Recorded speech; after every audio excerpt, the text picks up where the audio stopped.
Kerala story എന്ന് പറയുന്ന വിഷ സിനിമ കേരളത്തിൽ ഇറങ്ങിയിരുന്നു, ഇന്ത്യയിൽ ഒട്ടാകെ ഇറങ്ങിയിരുന്നു, അത് അവാർഡും വാങ്ങിയിരുന്നു. ഇപ്പോൾ കേരള സ്റ്റോറി 2 ഇറങ്ങുകയാണ്. അതിന് ട്രെയിലർ കഴിഞ്ഞ ദിവസം പുറത്തിറങ്ങി. ട്രെയിലറിലെ രംഗങ്ങൾ കണ്ടു കഴിഞ്ഞാൽ നമുക്ക് ചിരി അടയ്ക്കാൻ പറ്റില്ല എന്നുള്ളതൊരു കാര്യം. പക്ഷേ ഇതിനെക്കുറിച്ചൊന്നും അറിയാത്ത ആളുകൾ, അവർക്ക് വിശ്വസിക്കാവുന്ന പല കാര്യങ്ങളും അതിലുണ്ട് താനും. കേരള സ്റ്റോറി 2യുടെ ട്രെയിലർ അതിൻ്റെ സിനിമയുടെ പോക്ക് എങ്ങോട്ടാണ് എന്ന് കൃത്യമായി പറയുകയും ചെയ്യുന്നുണ്ട്. അജിംസ്, അതിൽ ബീഫ് തെറ്റിക്കുന്ന രംഗമൊക്കെ കണ്ടു. അതായത് ഒരു പെൺകുട്ടിയെ ബീഫ് തെറ്റിക്കുന്നു. ആ ബീഫ് തെറ്റിക്കുമ്പോൾ ആ പെൺകുട്ടി പറയുന്നു, ഞാൻ മരിച്ചാലും ബീഫ് കഴിക്കില്ല എന്ന് പറയുന്നു. പക്ഷേ അതിൻ്റെ വായിലേക്ക് ബീഫ് തിരികെ കയറ്റുന്ന വിഷ്വൽസ് കണ്ടു. അതുപോലെ തന്നെ അത് തുടങ്ങുന്നത് ഇങ്ങനെ, ഇൻഷാ അള്ളാ ഇന്ത്യ അല്ലെങ്കിൽ കേരളം അല്ലേ ഈ അടുത്ത 25 കൊല്ലം കൊണ്ട് ഇസ്ലാമിക രാജ്യമാകും എന്ന് പറഞ്ഞുകൊണ്ടാണ് തുടങ്ങുന്നത്. അപ്പോൾ അങ്ങനെ തീരുമാനിച്ചു കഴിഞ്ഞു, കൂടുതൽ വിഷം ചൊരിയാമെന്ന് തീരുമാനിച്ചു കഴിഞ്ഞു. അല്ല, കേരള സ്റ്റോറി 1 നമ്മൾ കണ്ട് കുറേ പേരൊക്കെ അതിനെ ട്രോൾ ചെയ്യുകയൊക്കെ ചെയ്തിരുന്നു. വലിയ തോതിൽ കേരളത്തിൽ നിന്ന് വിമർശനമൊക്കെ ഉയർന്നിരുന്നു. ഇപ്പോൾ ഈ 2 ഇതിൻ്റെ സെക്കൻഡ് പാർട്ട് സംവിധാനം ചെയ്യുന്ന ആദ്യത്തെ സംവിധായകനല്ല, സുദീപ് സെൻ അല്ല, ഒരു പുതിയ ആളാണ്. അദ്ദേഹം കുറേ ഡോക്യുമെൻ്ററി ചെയ്തിട്ടുണ്ട്. ആദ്യമായിട്ടാണ് സിനിമ ചെയ്യുന്നത്. ആ ഡോക്യുമെൻ്ററിയിൽ കഴിഞ്ഞ അദ്ദേഹം ലാസ്റ്റ് ചെയ്ത ഡോക്യുമെൻ്ററിക്ക് നാഷണൽ അവാർഡ് കിട്ടിയിരുന്നു മികച്ച ഡോക്യുമെൻ്ററികളിൽ. അതിൻ്റെ വിഷയം എന്താണെന്ന് വെച്ചാൽ ആർട്ടിക്കിൾ 370 ആണ്. ഇത് കശ്മീരിൻ്റെ പ്രത്യേക പദവി എടുത്തു കളഞ്ഞ വിപ്ലവകരമായ തീരുമാനത്തെ പ്രകീർത്തിച്ചുകൊണ്ടുള്ള ഡോക്യുമെൻ്ററി ആണ്. അതിന് നാഷണൽ അവാർഡ് കിട്ടിയ ആളാണ് ഇപ്പോൾ ഇത് ചെയ്യുന്നത്. അപ്പോൾ അതിൻ്റെ ഒരു കണക്ഷൻ മനസ്സിലാക്കാൻ വേണ്ടിയാണ് പറയുന്നത്. ഈ മുമ്പത്തേതിനേക്കാൾ പരിഹാസ്യമായിട്ട് ഒരു പ്രൊപ്പഗൻഡ ഫിലിം നിർമ്മിക്കുക എന്നുള്ളത് തന്നെയാണ് ഇതിൻ്റെ ലക്ഷ്യം. അപ്പോൾ ഒന്ന് ആലോചിക്കുമ്പോൾ ഞാനതിൽ അപ്പാർട്ട് ഓഫ് ഓൾ ട്രോൾസ്, ഞാനതിൽ തമാശയാക്കുകയോ ട്രോളൊന്നുമല്ല. അപ്പോൾ ഈ പറയുന്ന സീൻ തന്നെ ഭയങ്കര തമാശയാണത്. പക്ഷെ അത് തമാശയായിരിക്കെ തന്നെ അതൊരു ക്രൂരമായ തമാശ കൂടിയാണ്. ഒന്ന് ആലോചിച്ച് നോക്കുക, ഒരു സംസ്ഥാനത്തെ പറ്റി പച്ചക്കള്ളം പറഞ്ഞുകൊണ്ട് ഒരു സിനിമ ഇറക്കുക, ആ സിനിമയ്ക്ക് കേന്ദ്ര സർക്കാർ സപ്പോർട്ട് ചെയ്യുക, പ്രധാനമന്ത്രി തന്നെ പ്രോത്സാഹിപ്പിക്കുക, എന്നിട്ട് അതിൻ്റെ സെക്കൻഡ് പാർട്ട് ഇറങ്ങുക, അതിനേക്കാൾ വലിയ കള്ളങ്ങൾ ഇതിൽ പറയുക. അതിൽ ഏറ്റവും അതായത് കാണുന്ന മലയാളികൾക്കെല്ലാം പരിഹാസ്യമെന്ന് തോന്നുന്നൊരു സീൻ. ഇപ്പോൾ നൗഫിൽ പറഞ്ഞതുപോലെ ബീഫ് കഴിക്കാൻ ഇഷ്ടമില്ലാത്ത ഒരു പെൺകുട്ടിയെ പിടിച്ചു നിർത്തി വാ തുറപ്പിച്ച് ബീഫ് കുത്തിക്കയറ്റുന്നു. അതിപ്പോൾ ഇന്ന് വലിയ ട്രോൾ മെറ്റീരിയലായി മാറിയിട്ടുണ്ട്. അത് തന്നെയാണ് അവരുടെ ലക്ഷ്യം. ആ ട്രോളിലൂടെയെങ്കിലും ഈ സിനിമയുടെ ആശയാളുകളിലേക്ക് എത്തുക എന്നുള്ളതാണ്. അപ്പോൾ ഇതിലെ പ്രധാന പ്രശ്നം എന്താണെന്ന് വെച്ചാൽ ഒരു നുണ പറയുക, ഒരു പ്രൊപ്പഗൻഡ ഫിലിം ഉണ്ടാക്കുക എന്നുള്ളതല്ല. വെറുപ്പിന്, വിദ്വേഷത്തെ ഒരു കച്ചവട വസ്തുവായി ഇന്ത്യയിൽ മാറ്റിയിരിക്കുന്നു എന്നുള്ളതാണ്. വെറുപ്പ് ഒരു പ്രധാനപ്പെട്ട ഇൻഡസ്ട്രി തന്നെയായി മാറിയിരിക്കുന്നു. ഇന്ത്യയിൽ ഏറ്റവും കൂടുതൽ ഇപ്പോൾ നമ്മൾ ഉൽപ്പാദനത്തിൽ വളരെ പിന്നോട്ടാണ് കഴിഞ്ഞ 10 വർഷമായിട്ട്. എന്നപ്പോൾ 10-12 വർഷമായിട്ട് നമ്മുടെ ഉൽപ്പാദന മേഖല മോശമാണ്. ഇൻഡസ്ട്രിയും കൃഷിയും രണ്ടും മോശമാണ് എന്നാണ് പൊതുവായ കണക്കുകൾ സൂചിപ്പിക്കുന്നത്. പക്ഷേ വെറുപ്പ് ഉൽപ്പാദിപ്പിക്കുന്ന ഫാക്ടറികൾ ദിനംപ്രതി കൂണ് പോലെ വർദ്ധിച്ചു വരുന്നു. സിനിമകൾ തന്നെ വെറുപ്പ് ഉൽപ്പാദന ഫാക്ടറികളാവുന്നു. അതിന് ഭരണകൂടം പിന്തുണ കൊടുക്കുന്നു, ഇൻസെൻറ്റീവ് കൊടുക്കുന്നു, സബ്സിഡി കൊടുക്കുന്നു, ടാക്സ് കട്ട് കൊടുക്കുന്നു എന്നുള്ളതാണ് നമ്മളിപ്പോൾ കണ്ടുകൊണ്ടിരിക്കുന്നത്.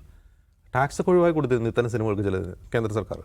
UP-ലൊക്കെയും ടാക്സ് ഒഴിവാക്കി കൊടുത്തിരുന്നു, രാജ്യത്തിന് വേണ്ടിയല്ല. അപ്പോൾ ഒന്ന് ആലോചിച്ച് നോക്കുക, വെറുപ്പ് ഉൽപ്പാദിപ്പിക്കുന്ന സിനിമകളെ ഭരണകൂടം പിന്തുണയ്ക്കുന്നു, അതൊരു ഇൻഡസ്ട്രിയായി മാറുന്നു. ആ ഇൻഡസ്ട്രിയായി മാറിയിരിക്കുമ്പോൾ കേരളം അതിനോട് എന്ത് നിലപാട് സ്വീകരിക്കണം എന്നുള്ളതാണ് ക്വസ്റ്റ്യൻ.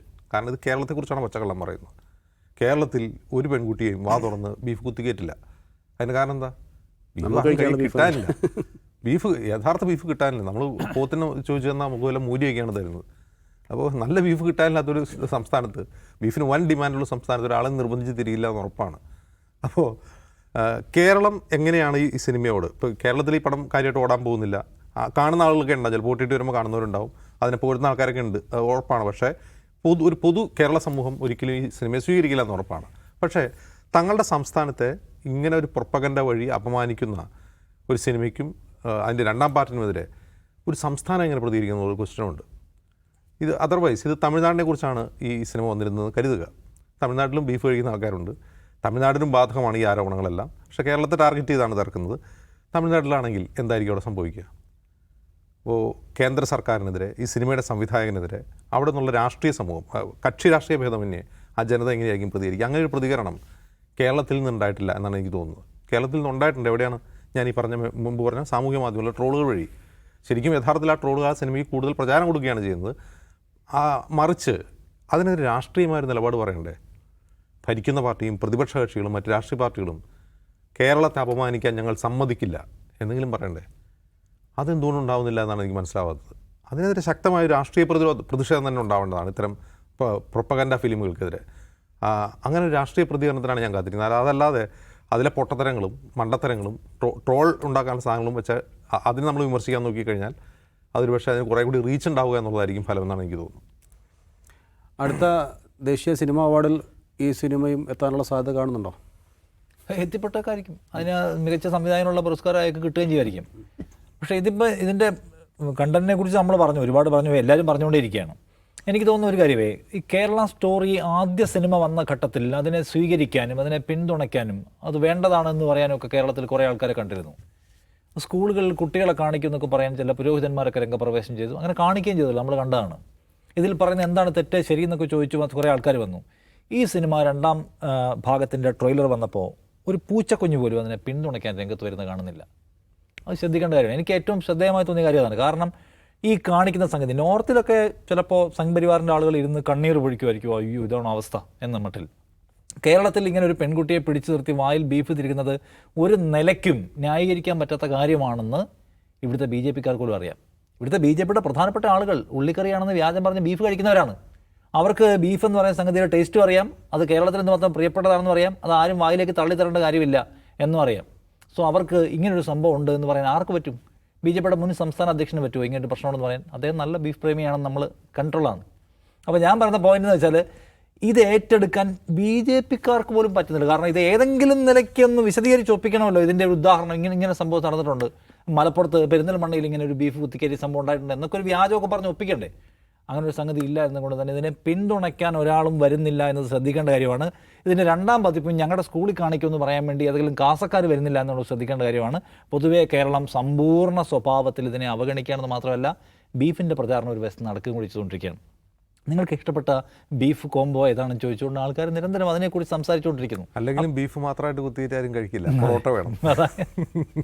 ഈ നിലയ്ക്കുള്ള ട്രോളും ആൾക്കാർക്ക് ആ ഭക്ഷണത്തിനകത്ത് വെറുപ്പ് കൊണ്ടുവരേണ്ട എന്നുള്ള ആൾക്കാരുടെ പൊളിറ്റിക്കൽ മെസ്സേജും ആൾക്കാർ സ്പ്രെഡ് ചെയ്തുകൊണ്ടിരിക്കുകയാണ് ഇവിടെ. അപ്പോൾ നോർത്ത് ഇന്ത്യയിലെ ഇത്തരം സൃഷ്ടികളോടുള്ള പരിഹാസം ആൾക്കാർ എക്സ് പോലെയുള്ള സ്ഥലങ്ങളിൽ പങ്കുവയ്ക്കുകയും ചെയ്യുന്നുണ്ട്. അത് അത്രയും ആശ്വാസമുള്ള കാര്യമാണ്. പക്ഷേ ഇതിൽ പ്രധാനപ്പെട്ട സംഗതിയുണ്ട്. നമ്മുടെ രാജ്യത്തെ ഒരു വിഭാഗം ആളുകൾ, സിനിമാ നിർമ്മാതാക്കൾ കേരള സ്റ്റോറി എന്ന തലക്കെട്ടിട്ട് കേരളത്തിൽ നടക്കുന്നത് ഈ വക അതിക്രമങ്ങളാണ് എന്ന മട്ടിൽ നിരന്തരമായി സിനിമ ഉണ്ടാക്കുകയാണ്. വേറെ വല്ല പേര് വിടുന്നത് പോലെയല്ല. കേരള സ്റ്റോറി, കേരളത്തിൻ്റെ കഥ എന്ന പേരിൽ ഒരു സംസ്ഥാനത്തെ അപമാനിക്കുന്നു. അപ്പോൾ നോക്കൂ, ഇവിടെ ഇടതുപക്ഷ ജനാധിപത്യ മുന്നണി ഭരിച്ചുകൊണ്ടിരിക്കുമ്പോൾ വെള്ളാപ്പള്ളി നടേശൻ പറയുന്നു മലപ്പുറത്ത് ഹിന്ദുക്കൾക്ക് ജീവിക്കാൻ നിവൃത്തിയില്ല.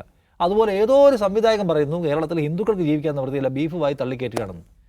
വിശദീകരിക്കേണ്ട സർക്കാർ വന്നിട്ട് ഈ സംസ്ഥാനത്ത് അങ്ങനെ ഒരു പ്രശ്നമില്ലെന്ന്. കേരള സ്റ്റോറിയുടെ കാര്യത്തിൽ സർക്കാർ ആ നിലപാട് സ്വീകരിച്ചിട്ടുണ്ട്. ആദ്യഘട്ടം സിനിമ വന്നപ്പോൾ അത് സ്വീകരിക്കേണ്ട വേറെ കേസുകളുണ്ടായിരുന്നു. ഞാൻ നേരത്തെ വെള്ളാപ്പള്ളിയിലേക്ക് പറഞ്ഞു, അത് സ്വീകരിച്ചിട്ടില്ല. ഈ കേസിൽ ഇനി ചെയ്യേണ്ടതെന്ന് അറിയാമോ? ഞാൻ പറയും, ഇത് പരിധി വിട്ട് പോയിരിക്കുന്നു, പരിധി വിട്ട വെറുപ്പിൻ്റെ മാക്സിമത്തിലേക്ക് പോയിരിക്കുന്നു. നമുക്ക് എന്തായാലും ഇത് കേരളത്തിൽ മാത്രമായിട്ട് നിരോധിക്കാനൊന്നും പറ്റില്ല. അങ്ങനെ ഇതിന് മുമ്പ് അങ്ങനെ ചില സംഭവങ്ങൾ ഉണ്ടായിട്ടുണ്ട്.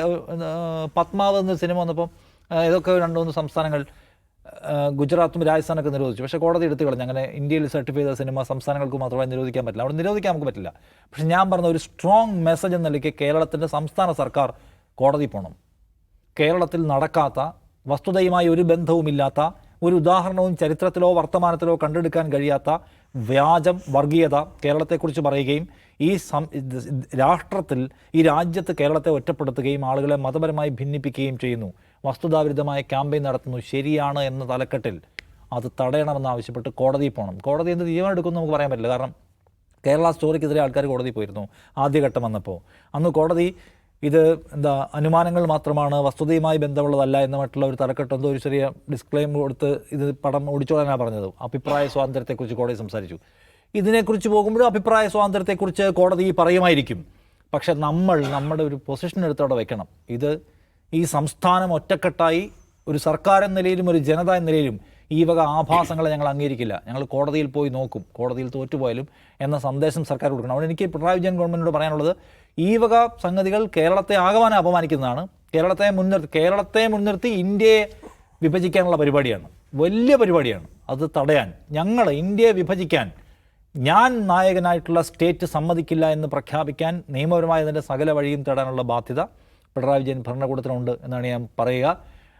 ഈ വസ്തുത, ആ കേസ് നമ്മൾ നടത്തുകയും അതിൽ നമ്മൾ നിരന്തരമായി നടത്തുന്ന എക്സസൈസുകളും ഇന്ത്യയിലാകമാനം ഡിസ്കസ് ചെയ്യപ്പെടുമല്ലോ.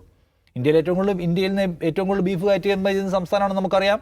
അതിൽ തന്നെയുള്ളത് ആരാണെന്നറിയാം.